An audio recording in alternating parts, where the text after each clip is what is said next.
1400 سال پہلے بتا دیا، آپ نے پیش کی بتا دیا تھا کہ حضرت عثمان غنی فتنے کے وقت ہدایت پر ہوں گے اور آپ کو ظلماً قتل کیا جائے گا۔ چنانچہ یہ سنن الترمذی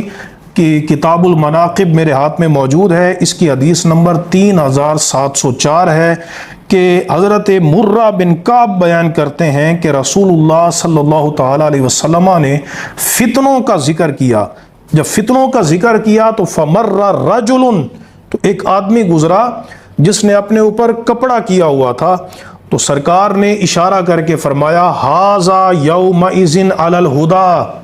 فرمایا یہ جو کپڑے میں گزر رہا ہے یہ اس دن ہدایت پر ہوگا، یہ حق پر ہوگا، یہ ٹھیک ہوگا، درست ہوگا۔ تو فرماتے ہیں مرہ بن کعب فقمت الیہ، میں اس کی طرف کھڑا ہو کر گیا، فاذا ہوا عثمان بن عفان، تو وہ حضرت عثمان بن